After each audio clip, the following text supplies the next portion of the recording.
오늘 본문 15절을 살펴보면 바울이 무릎을 꿇고 기도하는 모습을 우리는 살펴볼 수 있습니다. 무릎을 꿇는다, 무릎을 꿇고 기도한다 하는 것은 간절함의 표현일 겁니다. 그냥 앉아서 기도하기보다 간절하면 무릎을 꿇게 되고 허리를 숙이게 되고 그렇게 되는 거죠. 바울이 지금 간절하게 기도해요. 에베소 교회 성도들에게 하나님의 말씀을 이렇게 써내려 가다가 이 바울은 에베소 성도들을 보면서 간절한 마음이 생겨난 거예요. 도저히 그냥 앉아서 기도할 수가 없구나. 무릎을 꿇고 기도해야 되겠구나. 예수님께서도 돌아가시기 전 겟세마네 동산에서 기도하실 때에 무릎을 꿇고 기도하시고, 스데반도 순교 직전에 무릎을 꿇고 하나님께 기도하죠. 간절한 거예요. 그만큼 오늘 본문에 나오는 이 바울은 에베소 교회 성도들을 향한 간절한 마음이 있었습니다. 그러면 그는 무슨 그런 간절한 마음이 있었길래 편지 쓰다 말고 중간에 무릎을 꿇고 기도하는가? 바울이 살던 당시에 이 에베소라는 도시는 상당히 큰 대도시였습니다. 그때 인구만 해도 20에서 25만 명이 살았습니다. 큰 도시지요. 그리고 이 에베소라는 도시 한중간을 쫙 관통하는 대로가 있었습니다. 그 대로는 라오디게아, 골로새, 비시디아, 안디옥 같은 지방까지 쭉쭉 뻗어져 있는 큰 도로였습니다. 그 도로는 군사적으로 그리고 상업적으로 문화적으로 중심이 되는 도로였지요. 그 가운데 에베소 교회가 있었다는 거죠. 그러니 이 에베소 교회가 얼마나 사람이 많았고 얼마나 그 당시에 중요한 도시인지를 우리는 잘 알 수 있습니다. 또한 이 에베소라는 이 도시는 지금으로 치면 터키에 있는 그런 도시인데요, 해안가에 있는 도시입니다. 즉 항구 도시였습니다. 항구 도시다 이렇게 보니 많은 외국의 사람들이 무역을 하기 위해서 들어왔다 나갔다, 그래서 상업과 무역업이 상당히 발전한 도시, 그 도시가 바로 에베소라는 도시였어요. 사람이 많이 모여 살고 아주 중요하고 상업의 중심지, 무역의 중심지. 그래서 여러분, 에베소에는 어떤 그 속담 같은 것이 있었는가 하면 우리나라에 이런 속담이 있죠. 벌교에 가면 뭘 자랑하지 말라 그러죠? 주먹 자랑하지 말라 그러죠.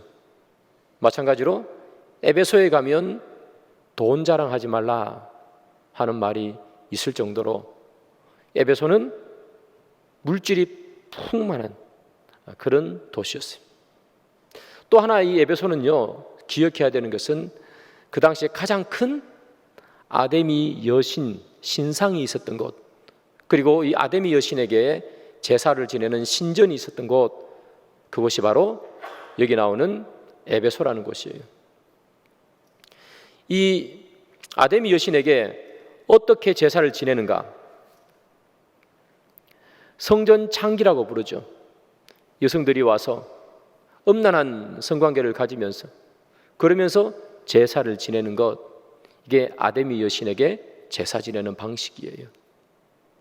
그러니까 이 에베소라는 동네는 이 아데미 여신을 섬기는 우상으로 가득 차 있었고, 그리고 동시에 음란함으로 가득 차 있는 동네, 그게 바로 에베소예요. 그래서 이 에베소는 어떤 도시인가? 한마디로 말하라면 제주도는 삼다죠. 세계가 많다 그러잖아요. 여기도 세계가 많아요. 삼다도에, 도는 아니죠. 삼다 시예요. 어떤 시인가? 물질이 많아요. 물질이 넘쳐납니다. 우상 숭배가 넘쳐납니다. 음란이 넘쳐납니다. 이게 바로 에베소라는 도시였습니다. 바울이 그곳에서 교회를 개척했어요. 2차 전도 여행을 다니면서 거기에다가 바울이 교회를 개척했어요. 그리고 잠시 있다가 괴책한 후에 브리스길라와 아굴라를 그곳에 남겨두고 바울은 떠나게 됩니다. 그리고 3차 전도 여행 때 다시 오게 돼요. 그래서 그곳에서 바울은 사역을 합니다. 약 3년 동안 에베소에 있는 성도들을 전도하고 가르치고 키우는 일을 하게 돼요. 3년 정도 있으면서 특별히 한 2년 동안은 두란노서원이라는 우리가 다 아는 그곳에서 그의 제자들을 데리고 와서 가르치게 되죠.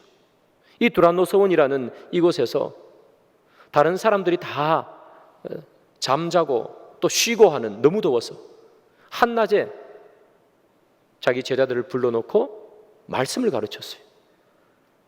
율법의 의미가 뭔지, 그가 깨달은 하나님의 나라가 뭔지, 어떻게 그리스도인으로 살아야 하는지 바울이 두란노 서원에서 2년 동안 가르쳤어요. 2년 동안 가르치다 보니 어떤 일이 일어나느냐, 제자들이 한 명 한 명씩 생겨나요. 제자들이 한 명 한 명씩 생겨납니다. 이 개척교회에 성도들이 한 명씩 모여드니까 이 바울이 얼마나 기쁘겠어요.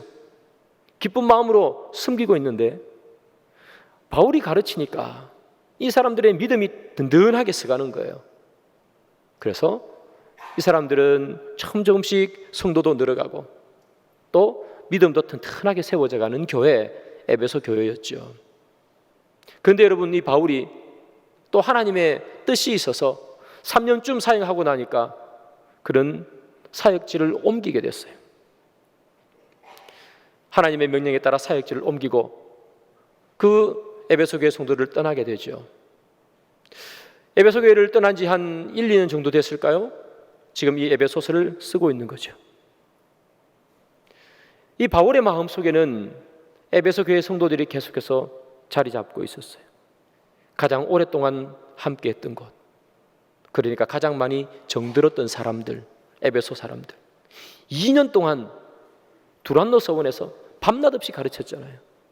가장 친밀했던 사람들, 에베소 사람들.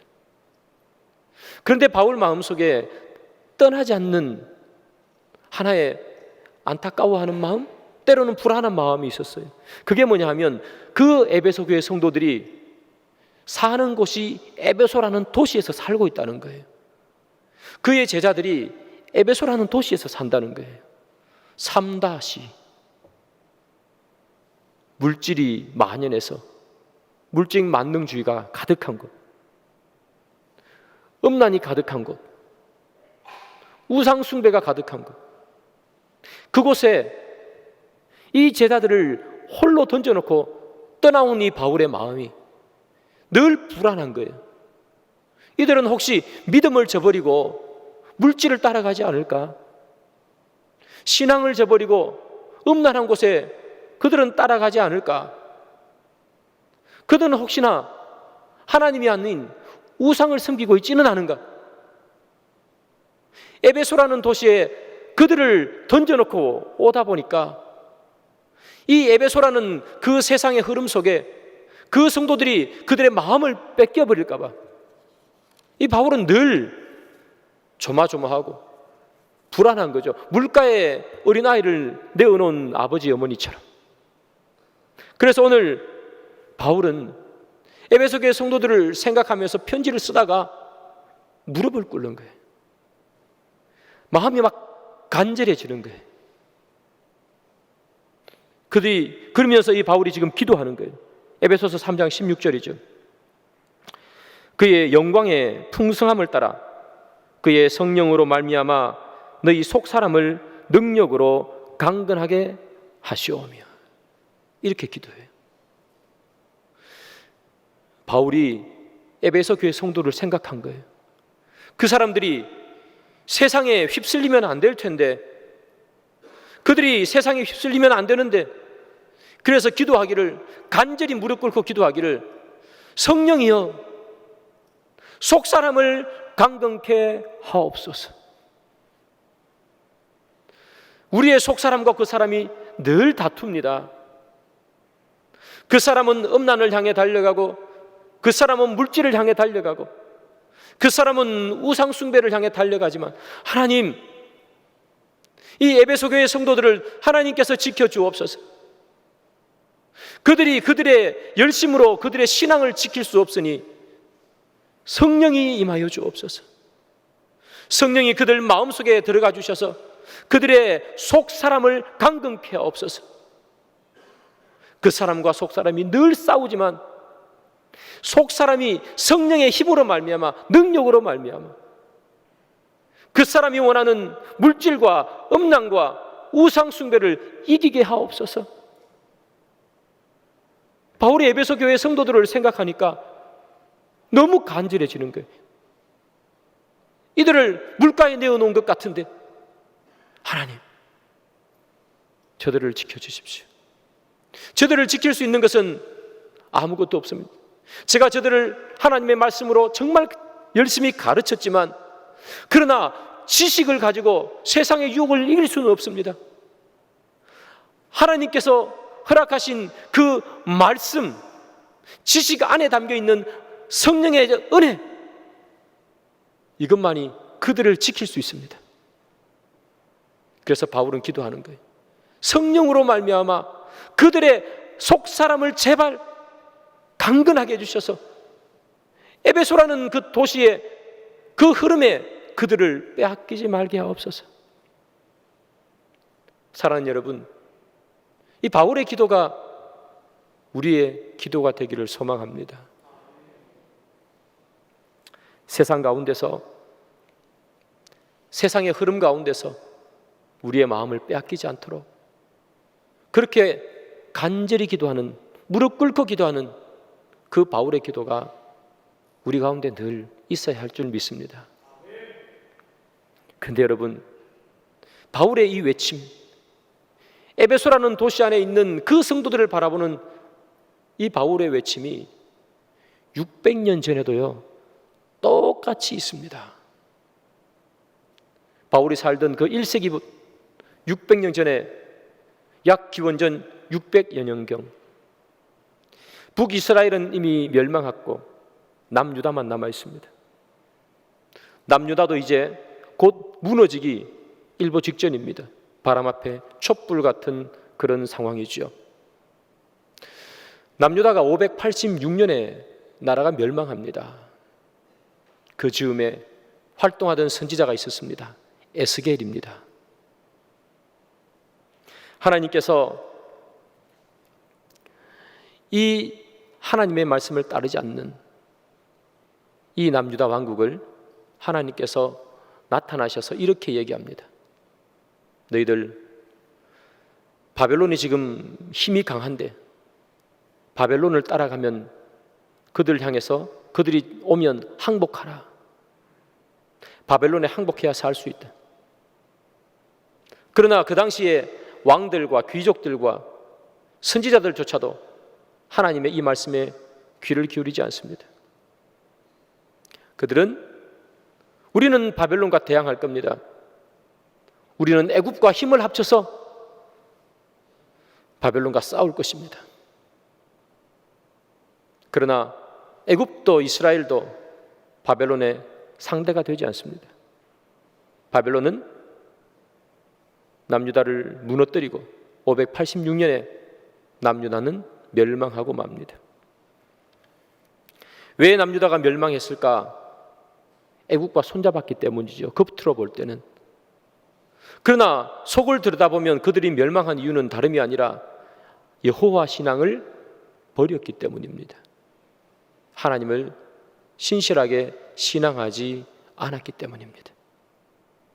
그러면 남유다가 멸망할 그 즈음에 그 남유다 사람들은, 그 남유다 땅은 어떤 환경이었는가? 그것은 다름 아닌 1세기 바울이 살던 에베소와 똑같은 상황이에요. 귀족들과 지도자들과 또 종교 지도자들은 끝없이 물질을 탐하고 있었습니다. 힘들고 어려운 사람들, 그 사람들의 가지고 있는 것을 빼앗습니다. 고리 대금으로 그 사람들의 모든 것을 다 빼앗아갑니다. 제사장들은 하나님께 드린 그 제사, 이 제물을 자기의 재산으로 부정 착취합니다. 물질만이 가득한 세상이었습니다. 또한 백성들은 우상을 섬겼습니다. 바알, 아세라, 아스다롯, 우상이 편만했습니다. 귀족들이고 종교 지도자들이고 백성이고 할 것 없이 전부 다 음란에 빠져 있었습니다. 그 시대가 바로 기원전 약 600여 년경에 남유다 예루살렘 그들의 모습이었고, 그때 하나님께서 이 에스라엘에 나타나서 이렇게 말씀하십니다. 내가 이 남유다를 멸망시켜버리겠다. 그러나 멸망한 이후에 이들을 다시 회복시키겠다. 이들이 내 자녀가 아닌가. 그러시면서 하나님께서 에스겔에게 너는 선포하라, 하나님의 말씀을 주시죠. 에스겔서 36장 27절 28절입니다. 또 내 영을 너희 속에 두어 너희로 내 율례를 행하게 하리니 너희가 내 규례를 지켜 행할지라. 내가 너희 조상들에게 준 땅에서 너희가 거주하면서 내 백성이 되고 나는 너희 하나님이 되리라. 너는 내 백성이 되고 나는 너희 하나님이 되리라. 내가 너희를 다시 회복시키리라. 너희들이 엄난하고 물질을 섬기고 우상을 섬기지만, 그러나 내가 그것 때문에 잠시 심판을 할 수 있지만 다시 내가 너희들을 살리리라, 회복시키리라. 무엇으로 회복시킵니까? 또 내 영을 너희 속에 두어, 성령을 너희 속에 두어 회복시키리라. 오늘 우리 본문의 말씀으로 치면 성령으로 말미암아 속사람을 강건하게 하여 너희들을 다시 일으키고 회복하리라. 하나님께서 에스겔에게 하신 말씀이에요. 어떻게 우리가 회복될 수 있는가? 어떻게 우리는 음란이라는, 물질이라는, 우상숭배라는 이 세상의 흐름 가운데서 우리를 지켜낼 수 있는가? 내 영을 너희 속에 두어 성령으로 말미암아 우리는 그것을 할 수 있다는 거예요. 여러분, 너무 놀랍지 않습니까? 기원전 600년이나 바울이 살던 1세기나, 그리고 바울이 살던 그 시대로부터 2000년이 지난 지금이나 환경이 너무나 똑같다는 거예요. 지금도 바울이 살던 에베소의 그 동네의 흐름, 그리고 에스겔이 살던 그 시대의 남유다 땅의 흐름과 지금은 하나도 다르지 않지 않습니까? 지금도 물질 만능주의가 판치고 있습니다. 물질만 얻을 수 있다면 사람 죽이는 것도 스슴치 않는 것이 요즘 세상입니다. 음란함, 이루 말할 수가 없습니다. 토요일 날 동성애 축제가 있다 그러죠. 저는 부산에 사회 갈 때 반대 집회에 한번 나가봤습니다. 상상할 수가 없습니다. 눈 뜨고 볼 수가 없습니다. 어떻게 저런 것이 대도시에서 횡횡하게 이루어지는가? 그것을 허락하는 인간들은 도대체 자녀가 있는가? 우상숭배, 부처를 섬기고 무슨 알라를 섬기고 뿐만 아니라 물질을 섬기고 때로는 우리 자신을 섬기는 그런 시대에 우리는 살고 있지 않습니까? 600년 전 남유다와 바울이 살던 에베소와 하나도 다르지 않습니다. 사랑하는 여러분, 이런 상황 속에서, 이런 시대의 흐름 속에서 우리가 정말 하나님의 사람으로 살기를 원하십니까? 경건하게 살기를 원하십니까? 그렇다면 우리는 무릎을 꿇고 기도해야 되는 거예요. 하나님, 내 안에 성령을 넣어주옵소서. 내 속에 성령을 주셔서 내 속을 강건케 하여 주옵소서. 그 무릎 꿇고 간절하게 부르짖는 기도가 아니면 우리는 세상을 이길 수가 없는 거예요. 왜 그 대사도 바울이 무릎을 꿇고 기도하겠습니까? 간절하니까. 간절하지 않으면 대충 해서는 이루어지지 않으니까. 너무나 간절하니까 무릎 꿇고 있는 거 아니겠어요? 여러분들이 진짜 세상에서 그리스도인으로 살고 싶다면, 세상의 풍조에 쓸려가지 않기를 원하신다면, 우리가 제일 많이 해야 되는 것, 가장 먼저 해야 되는 것은 간절히 기도하는 거예요. 무릎 꿇고 기도하는 거예요. 우리가 예배 때 기도하지요. 예배 때 기도하는 게 얼마나 기도할까요? 한 30초 할까요? 그것으로 우리가 세상을 어떻게 이긴단 말입니까? 대사도도 무릎을 꿇고 기도하는데, 예수님도 주여 이 잔을 나에게서 옮겨주옵소서, 그러나 주님의 뜻을 따르겠습니다. 무릎을 꿇고 기도하잖아요. 스데반도 무릎을 꿇고 기도하잖아요. 간절히 기도하잖아요. 예수님조차도 그렇게 간절히 기도하는데, 우리는 예배 때 20, 30초 기도하는 것으로 어떻게 세상을 이기겠습니까? 정말 세상을 이기고 싶다면, 정말 하나님의 사람으로 살고 싶다면 우리는 무릎을 꿇어야 돼요. 그리고 바울처럼 간절히 기도해야 돼요. 이 기도가 저와 여러분들 앞에서 끊이지 않기를 소망합니다. 에베소 교회는 앞에서 말씀드린 것처럼 바울이 정말 온 힘을 다 기울였던 교회예요. 전도하고 가르치잖아요. 2년 동안 가르쳤어요.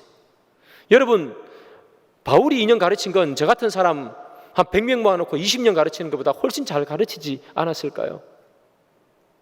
바울이 열심히 가르쳤습니다. 열심히 가르친 열매가 생긴 거예요. 사람이 불어나고, 또 에베소 교회가 믿음 안에서 튼튼히 막 서가고 있어요. 얼마나 기뻐요. 그런데 여러분, 이런 에베소 교회도 문제가 하나 생겼습니다. 어떤 문제인가? 이단이 침입했어요. 그 이단은 니골라당이라는 이단입니다. 이 니골라당은 그들의 교리가 뭐냐?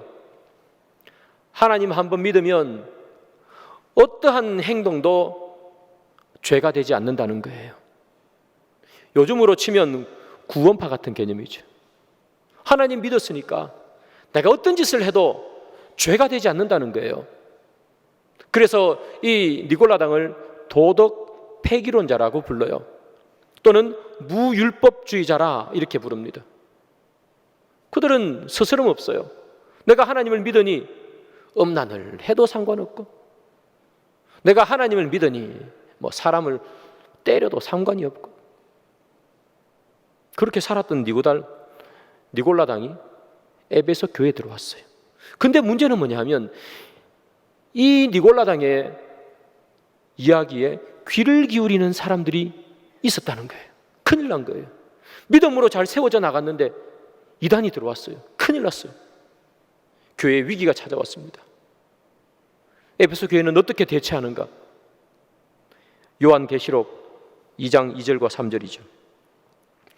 내가 내 행위와 수고와 내 인내를 알고 또 악한 자들을 용납하지 아니한 것과 자칭 사도라 하되 아닌 자들을 시험하여 그의 거짓된 것을 내가 드러낸 것과 또 내가 참고 내 이름을 위하여 견디고 게으르지 아니한 것을 아노라. 여러분, 이단이 침투했습니다. 에베소 교회가 어떻게 대처했는가? 에베소 교회 성도들 진짜 대단합니다. 보십시오.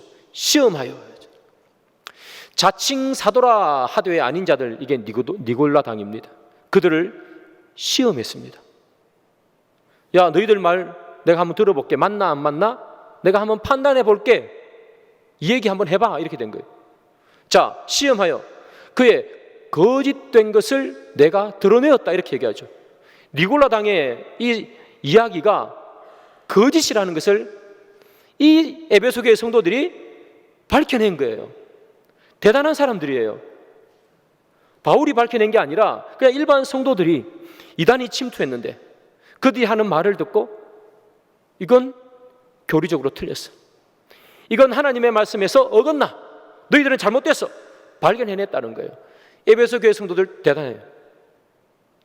여러분, 확실히 바울이 3년 동안 가르친 열매가 그대로 맺힌 거죠. 대단합니다. 이단을 구별하고 그들을 시험해가지고 틀린 것을 발견해냈어요. 대단한 교회예요. 그런데 여러분, 이런 대단한 일을 한 에베소 교회도 이것 때문에 어려움을 겪습니다. 무슨 어려움인가? 그들은 신학적인 날카로움이 있었어요. 교리에 엄격함이 있었어요. 그래서 무슨 말을 해도 신학적으로, 교리적으로 갖다 대어 볼 수 있었어요. 작은 것 하나까지도 잘잘못을 따지다 보니까 그들은 사랑을 잃어버렸어요. 시간이 흘러가다 보니까 그들에게 남은 것은 메마른 신학과 교리만 남았어요. 사랑이 사라졌어요. 사랑은 율법의 완성이라 했는데 그들이 가지고 있는 교리와 그들이 가지고 있는 신학의 완성은 사랑으로 이루어지는 것인데 시간이 흘러가다 보니까 사랑은 사라지고 사람을 판단하고 분석하고 날카로운 교리는 살아 있습니다. 그러나 그들은 용서하지 못하고 비난하는 삶을 살게 되었고 이해하기보다는 정죄하기에 바빴고 용서하기보다는 심판하기에 바빴습니다.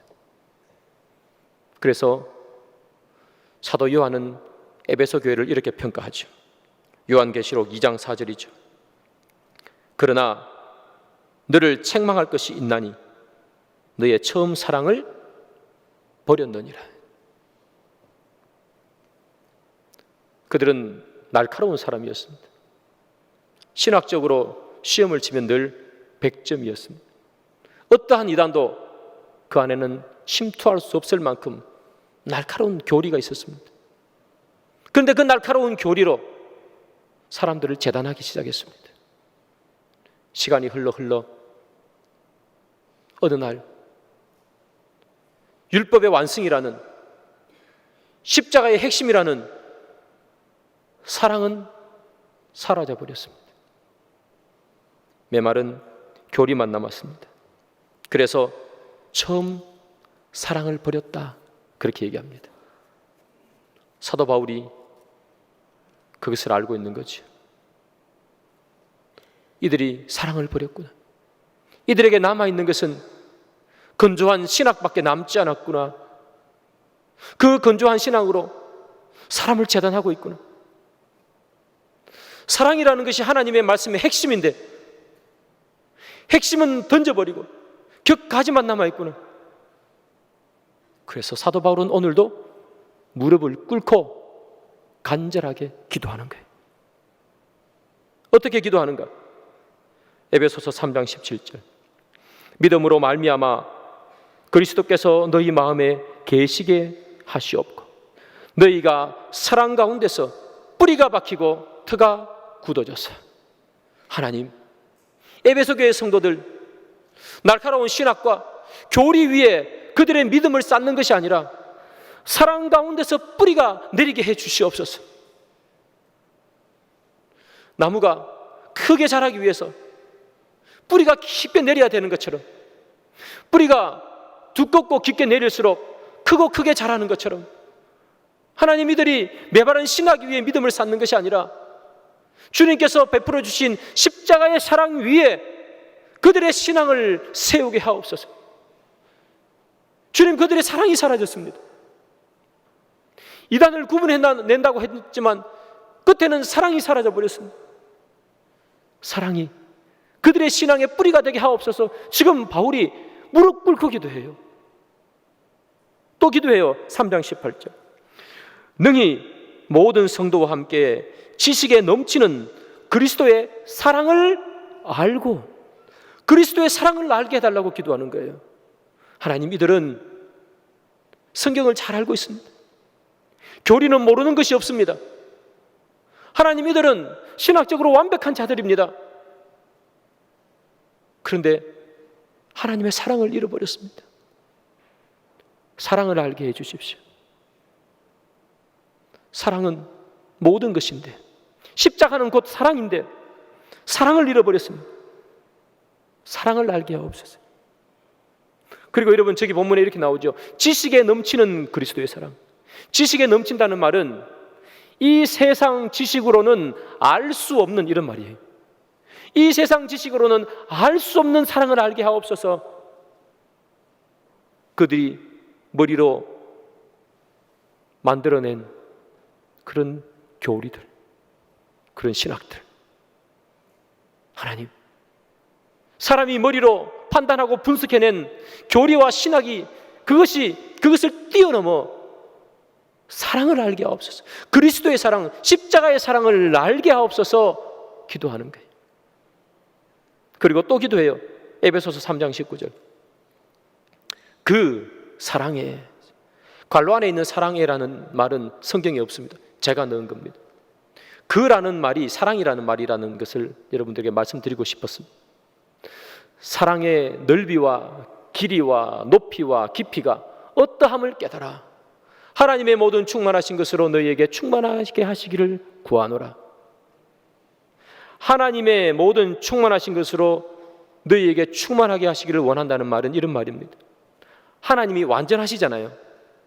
완전하신 하나님처럼 너희들도 완전해지기를 원한다 하는 말이에요. 너희도 완전해지기를 원한다. 어떻게 완전해지느냐?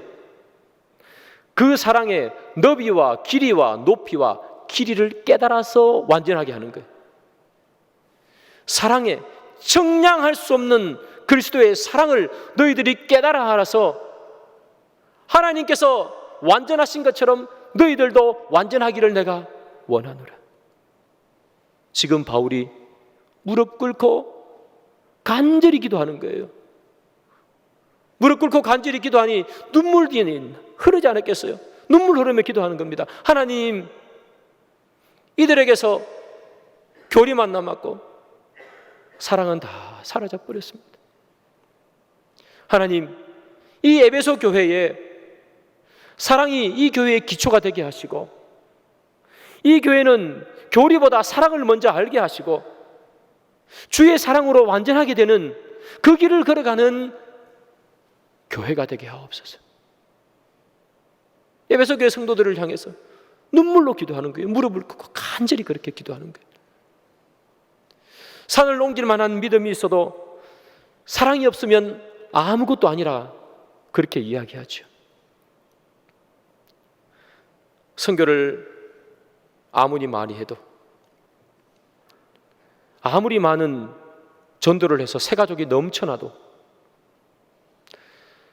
사회에 아무런 큰 봉사를 해도, 그런 교회라도 사랑이 없으면 아무것도 아니라는 거예요.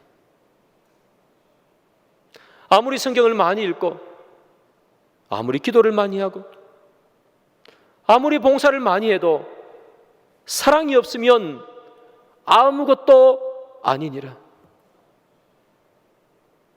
사랑을 잃어져 가고 있는 에베소 교회, 그리고 그 교회의 성도들을 바라보면서 바울이 간절히 기도하는 거예요.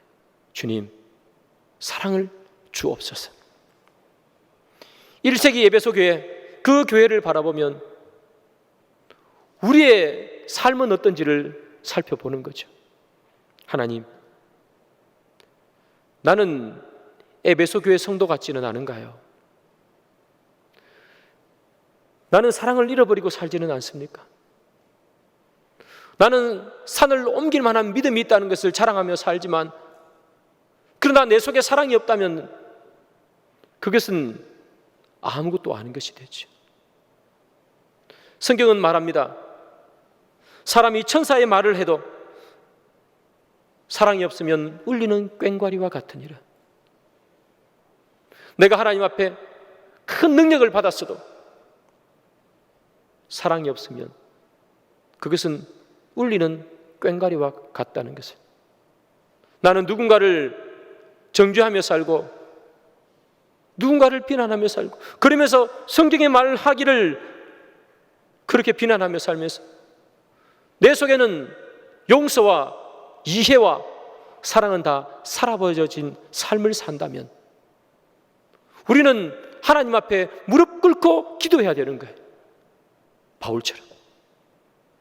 하나님, 어느덧 내 속에서 사람을 판단하고 있습니다. 어느덧 내 삶 속에서 사람을 정죄하고 있습니다. 사랑의 율법이 완성인데 주님, 내 마음속에 사랑이 가득하게 하옵소서.